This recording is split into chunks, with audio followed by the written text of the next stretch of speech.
কোনো পাকিস্তানি ভাবি বা ননদ থেকে না, আমাদের মা চাচিরা যেভাবে খুব সহজ পদ্ধতিতে বুটের ডালের হালুয়া তৈরি করতো, আজকে আপনাদের সাথে সেই রেসিপিটা শেয়ার করছি। তার আগে বলিনি, লাইক কমেন্ট শেয়ার করতে একদমই ভুলবেন না।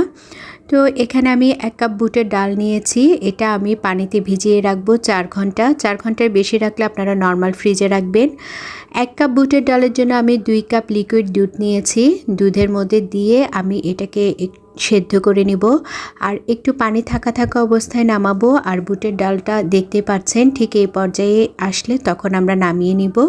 নামিয়ে এখান থেকে গরম মশলাগুলো উঠিয়ে নিচ্ছি। এখানে 3 টুকরো দারচিনি আর 3 পিস এলাচি দিয়েছিলাম, সেগুলো উঠিয়ে নিয়ে একটা হ্যান্ড ব্লেন্ডারের মাধ্যমে এটাকে ব্লেন্ড করে নিচ্ছি।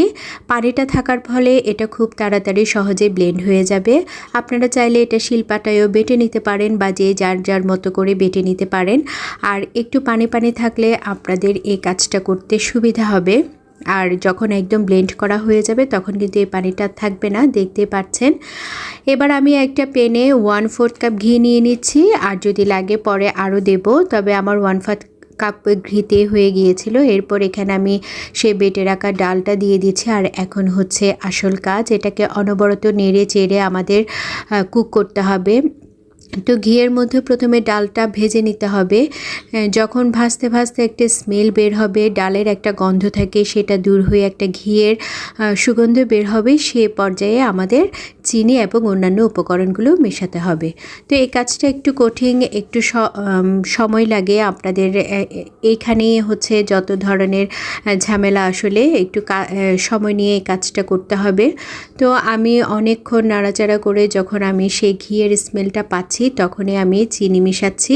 এখানে আমি 1 কাপ বুটের ডালের জন্য 1 কাপ চিনি আর সামান্য লবণ আর একটু এলাচি গুঁড়া দিয়েছি, যেটা আর একটু ফ্লেভার আনার জন্য হেল্প করবে আমাদেরকে।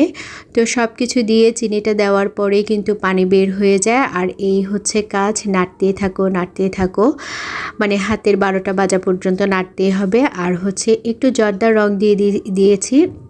তখনকার সময় কিন্তু এত ফুড কালার ছিল না, আমাদের মা চাচিরা সব কিছু এই জর্দার রং দিয়ে করতো। তো জর্দার রংটা দেওয়ার পরে দেখেন যে খুব সুন্দর একটা কালার চলে এসেছে। আর এটা যখন 80% হয়ে যাবে তখন আমরা এখানে 2 টেবিল চামচ বা আপনার পছন্দ মতো আর একটু বাড়িয়েও দিতে পারেন গুঁড়া দুধ দিচ্ছি। আবার না দিলেও চলে, গুঁড়া দুধটা দিলে খুব সহজে বাইন্ডিং হয়ে যায় আর টেস্টের দিকেও একটু টেস্টটা বেড়ে যায়। তো এরপর নাড়াচাড়া করতে করতে যখন দেখবেন যে প্যানের গায়ে থেকে একদম ছেড়ে আসছে এবং আপনি নিজেই বুঝতে পারবেন, হাতটা দিয়ে যখন নাড়বেন, হাতটা ধরে ধরে